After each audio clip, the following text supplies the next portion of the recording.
अभी पहले म्यूट कर लें अपने आप को।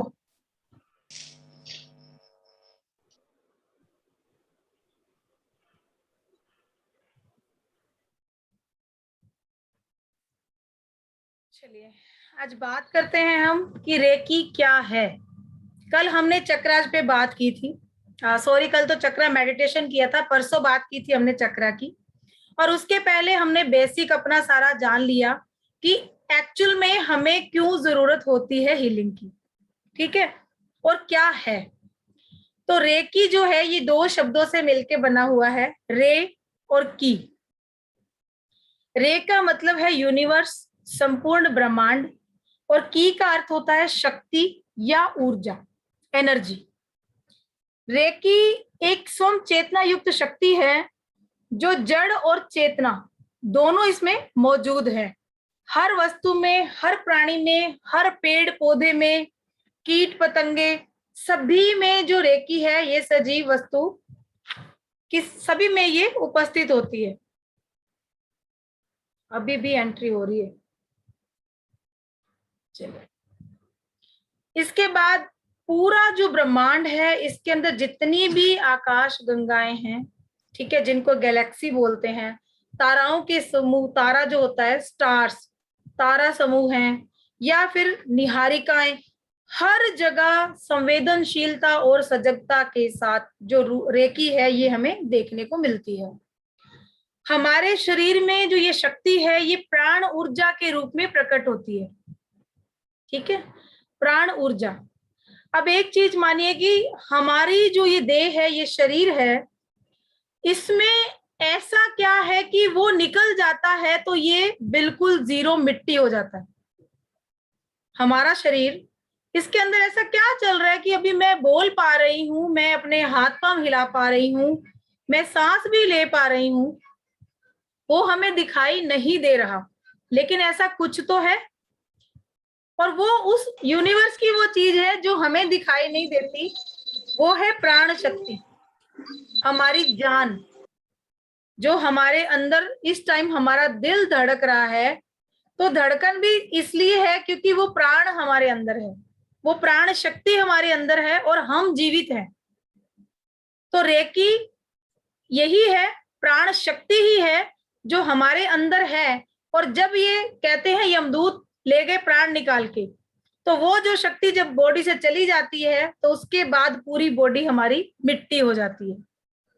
और ये शक्ति हमें बाय बर्थ, जिस दिन एक बीज पनपना शुरू होता है पौधे का, और हमारा अपना भी, हम मनुष्य रूपी जीवन में आते हैं, उसी दिन से ही स्टार्ट हो जाती है, उसी दिन से हमारे साथ होती है। और हर पल ये एनर्जी हमारे साथ ही रहती है, क्योंकि नहीं रहने का अर्थ है शरीर का खत्म हो जाना, ठीक है। तो और जिस इंसान के अंदर ये जो प्राण शक्ति है वो ज्यादा बहती है, इसकी मात्रा अच्छी होती है, वो इंसान बहुत ही स्फूर्तिवान, बहुत ही पावरफुल, एनर्जेटिक, तेजस्वी, साहसी होता है। अब ये भी देखते जाना कि किसके अंदर की एनर्जी कम है और किसके अंदर की ज्यादा है, लेकिन ब्लॉक कहीं नहीं होती है एनर्जी, क्योंकि जब प्राण शक्ति ही बॉडी में नहीं रहेगी, प्राण ही नहीं रहेंगे, तो बॉडी वैसे ही मिट्टी है। तो इसका मतलब एनर्जी तो सबके अंदर है, रेकी ऊर्जा सबके अंदर प्रवाहित हो रही है। हो सकता है किसी ऑर्गन में कम, किसी में ज्यादा, तो किसी में बहुत कम है तो हमें प्रॉब्लम है, और किसी में बहुत ज्यादा है तो हमें प्रॉब्लम है, और यही रोग का कारण है। इस पूरे सेशन में हमें इसी को बैलेंस करना है, हमारी हेल्थ, वेल्थ, रिलेशनशिप, उसके बाद जो भी काम आपके जीवन के आते हैं उन सब को हमें पूरा करना है, उसको अच्छे से पॉजिटिव तरीके से करना है। तो वो कैसे करना है इस पूरे सेशन में हम ये सीखेंगे। लेकिन उसके पहले आपने आज ये जान लिया कि एनर्जी क्या है, उस एनर्जी की वजह से ही हम जीवित हैं, और जितनी भी जीवित चीजें होती हैं सब में रेकी ऊर्जा का प्रवाह होता है। इसीलिए वो हमें जीवित अवस्था में दिखती हैं। पेड़ पौधे भी जीवित होते हैं, पानी भी जीवित है, जिनकी मेमोरी है वो सब जीवित है। तो पानी का तो हमने सेशन किया हुआ है, तो हम जानते हैं पानी के अंदर मेमोरी है तो वो जीवित है। पेड़ पौधे हैं तो वो भी हमारी बात सुनते हैं, हम जो कहते हैं उनको सुनाई देता है, और सारी बातें जब सुन लेते हैं तो इसका मतलब कि उनमें भी ऊर्जा है, तो रेकी का प्रवाह उनके अंदर भी हो रहा है। अब नेक्स्ट है कि प्राणिक ऊर्जा मानवीय विद्युत ही है, और हमारे जितने शारीरिक काम हैं सारे वो इस ऊर्जा की वजह से ही होते हैं। इस ऊर्जा को हम कब लेते हैं? जब रात को आप नींद में होते हो, ठीक है, आपका कॉन्शियस माइंड तो रेस्ट करता है, लेकिन सब कॉन्शियस माइंड आपका जो है वो जागता है, और वो इस एनर्जी को यूनिवर्स से कमाता है या अट्रैक्ट करता है और गेन करता है। पूरे दिन के अंदर आप खाते हैं, पीते हैं, उसको पाचन क्रिया भी आपकी चलती है, चलते फिरते हैं आप देख पाते हैं, जितने भी अपने आप काम कर रहे हो इन सब में ऊर्जा लगती है। और ये ऊर्जा हमारा शरीर कब कमाता है? या तो आप योग प्राणायाम बहुत करते हैं, उससे इसकी अधिकता हो जाती है, अदरवाइज रात को सोते टाइम हम इतनी ऊर्जा तो ले लेते हैं यूनिवर्स से कि अगले दिन हमारे चलने फिरने में, खाने पीने में, और जो रोजमर्रा के हमारे काम है उसके अंदर वो यूज हो जाती है। लेकिन जैसे जैसे उस ऊर्जा की हमारे अंदर कमी होना शुरू होती है, हम धीरे धीरे अपने आप को थका हुआ और बहुत ही वीक महसूस करना शुरू कर देते हैं। होता है ऐसा? दिन भर में तो हम अच्छे ताजे, बिल्कुल स्फूर्तिवान और बहुत ताजगी के साथ उठते हैं, लेकिन जैसे जैसे हमारे काम निकलते जाते हैं, हम काम करते जाते हैं और रात होती जाती है, हमारी शरीर की शक्ति भी कम होती जाती है, और एक समय ऐसा आता है कि उस टाइम बिल्कुल शक्ति ऐसी हो जाती है कि आप नींद की अवस्था में आना शुरू हो जाते हो, आपको नींद आनी चालू हो जाती है। ठीक है, तो ऐसे टाइम में आप अगर योग प्राणायाम भी साथ करते हैं, अब आप रेकी सीख रहे हैं, योग प्राणायाम अगर आपके साथ रहता है इसके अंदर, तो आप देखेंगे कि जो रेकी ऊर्जा है आपके शरीर में धीरे धीरे इतनी बढ़ जाती है कि आप किसी को यूं टच करते हो ना तो उसका रोग ठीक होना शुरू हो जाता है।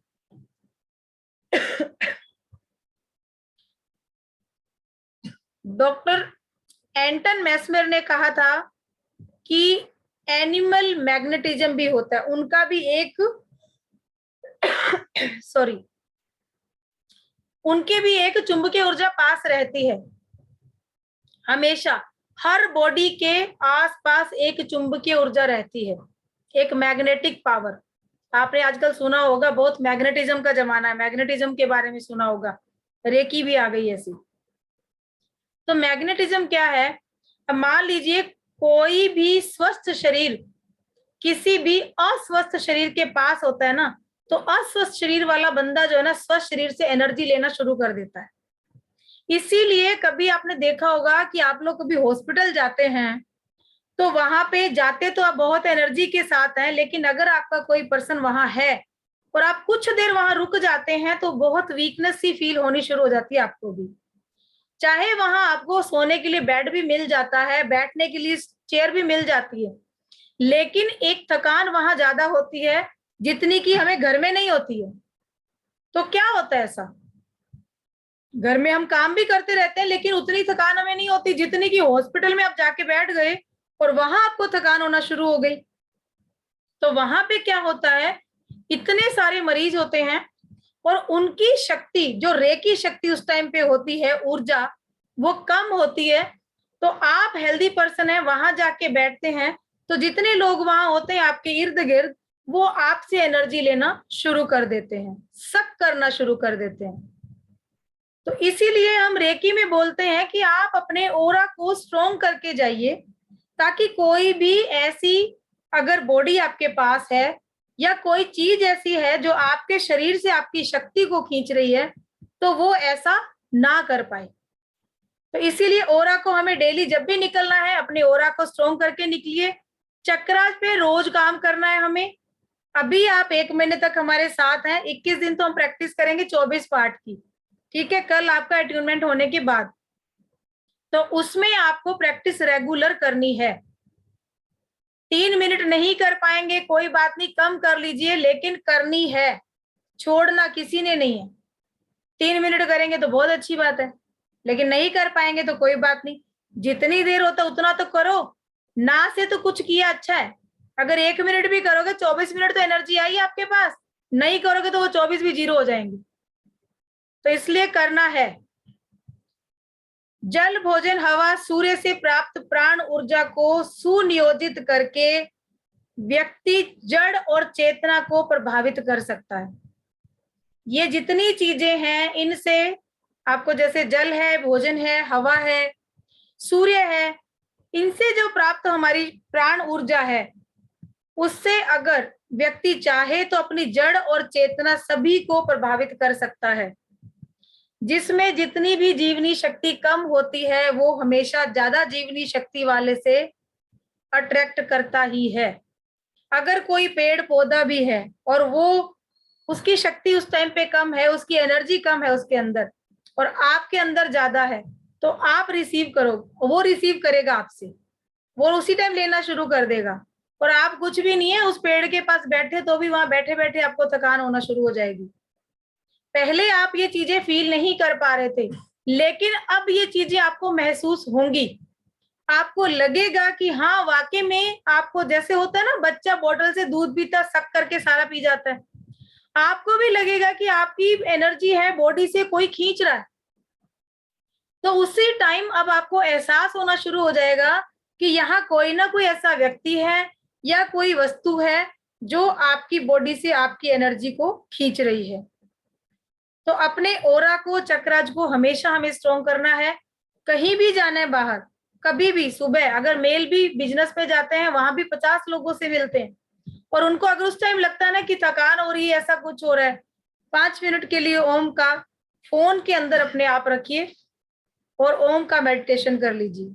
नहीं है तो अपने आप ओम बोल लीजिए। बीज मंत्र दिए हैं, आप 1-1 मिनट का अगर करेंगे, 7 चक्र है, 7 मिनट लगेंगे।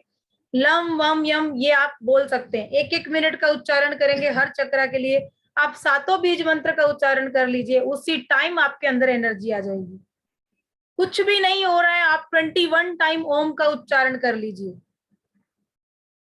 सांस ले लीजिए, गहरी सांस ले लीजिए, पूरा पेट फुलाइए, पेट पिचकाइए। अभी कल एक बार हमारा ये अट्यूनमेंट का निपट जाए, उसके बाद आप लोगों को प्राणायाम का भी एक सेशन दूंगी, जिसमें आप अपनी एनर्जी को कैसे बढ़ाना है वो भी हमें देखना है। कि ओरा तो स्ट्रॉन्ग करना है, लेकिन ओरा स्ट्रॉन्ग करने के भी कई तरीके हैं। उसमें ग्राउंडिंग है, ग्राउंडिंग भी करवाऊंगी आप लोगों को, और ऐसे प्राणायाम भी हम करेंगे, ठीक है। अनंत अंतरिक्ष से आने वाली कॉस्मिक किरणें, बादलों से आने वाली जो एनर्जी है, धुंध और कोहरे के कारण जब भूमि पर नहीं पहुंच पाती तो हमें बहुत बेचैनी लगती। जैसे सूरज की अगर रोशनी है, अगर मान लीजिए बादल हो गए, अब सर्दी आएगी ना तब पता चलेगा। गर्मी में तो हम बोलते हैं ठीक है बादल रहने चाहिए, अच्छा है, लेकिन सर्दियों में क्या, जैसे बादल नहीं निकलेंगे, बादल ही बादल हो रहे हैं, काला काला हो रहा है सब तरफ से, सूरज की रोशनी नहीं आई 2 दिन 3 दिन 4 दिन, क्या कहेंगे हम, सूरज ही नहीं निकल रहा है। लगता है ना, अगर गर्मी में भी सूरज नहीं निकलता है कई दिन तक, तो ऐसा लगता है ना वातावरण के अंदर कि कोई एनर्जी नहीं है। क्योंकि सूरज की रोशनी भी पॉजिटिविटी लाने में बहुत महत्व रखती है। अगर सूरज की रोशनी नहीं हो तो इतनी नेगेटिविटी पूरी धरती पर फैल जाएगी कि इंसान ऐसी सड़के मरने लगेगा। तो सूरज की रोशनी भी हमें पॉजिटिविटी देती है, वो भी हमारी रेकी ऊर्जा के प्रवाह को बढ़ाती है। तो ये सारा टॉपिक आज आपका रहा कि रेकी क्या है, और रेकी हमारी प्राण शक्ति है जो हमें इन चीजों से मिलती है, और उसके बाद इसका हम यूज करते हैं अपने पूरे दिन के कामों में। और अगर हमें हेल्दी रहना है, अपने जीवन को और अच्छा करना है, अपने कामों को और अच्छा करना है, तो फिर हमें इस शक्ति को बढ़ाने की जरूरत है। क्योंकि जितनी आप अभी ले रहे हो वो तो आप डेली खर्च कर देते हो। तो उसके लिए हमें चाहिए अट्यूनमेंट, वो हम करेंगे कल। और जब आपका चैनल पूरा चक्रज आपके कनेक्ट हो जाएंगे इस अट्यूनमेंट के साथ, तो उसके बाद आपकी जो एनर्जी लेवल है वो अपने आप हाई होगा। तो उसके बाद आप जितनी एनर्जी खर्च करेंगे फिर आपकी बॉडी में एनर्जी बची भी रहेगी और आप किसी दूसरे को देने के लायक भी हो पाओगे। देने का अर्थ ये नहीं है कि आप अपने शरीर की एनर्जी दोगे तो आप यूनिवर्स से लेके, लेकिन कोई भी काम को करना है तो बॉडी के अंदर उतनी एनर्जी तो होनी चाहिए ना। आप खुद ही बैठ पाने में सक्षम नहीं है तो कैसे हो पाएगा। तो इसलिए खुद को पहले स्ट्रॉन्ग करना है, अपने आप को इतना स्ट्रॉन्ग करना है ताकि हम आगे दूसरों के लिए भी कर पाए। हमारे पास टाइम है 1 मिनट 30 सेकंड का। कोई क्वेश्चन है किसी का तो आप पूछ सकते हैं। मैम ये बीज मंत्र का जो बताया, हम लोगों ने तो उस समय थे नहीं, अभी तो स्टार्ट ही किए हैं, तो आप ये बीज मंत्र का फिर से बता देंगे ना। हाँ जी बता देंगे जी। करवाया ना हरजीत मैम ने, चक्रा का मेडिटेशन करवाया है, उसमें सारे मंत्र बोले उन्होंने, लम वम यम। हाँ बोला था वो तो उस समय बोले तो थे। इसका मैं ग्रुप में डाल दूंगी, ठीक है, सारे मंत्र लिख के ग्रुप में डाल दूंगी मैं। ठीक है मैम, थैंक यू। मैम बोल बोल के चैंटिंग करनी है या मन मन में भी चैंटिंग बोल के चैंटिंग करिए, आप वाइब्रेशन देखिए, उसके बाद आप उस जिस चक्र से रिलेटेड भी करेंगे आप, बहुत अच्छी वाइब्रेशन आती है। ठीक है बोल बोल के चैंटिंग करनी है जी बताइए मैम, 30 सेकेंड ही बाकी है। हाँ जी मैम, बोल बोल के चैंटिंग एनर्जी मेंटेन के लिए सारे चक्रास की कीजिए, भले 30 सेकेंड ही आप बोल लीजिए। 3 बार लम, 3 बार वम यम, 3 बार आप हर चक्रा पे वो जो बीज मंत्र उनको बोलते जाइए, 3 time. Sufficient, thank you. Sufficient. दीदी अट्यूटमेंट के टाइम पे सिंबल बताएंगे क्या आप? कल तो कोई फर्स्ट लेवल में तो सिंबल है ही नहीं मैम।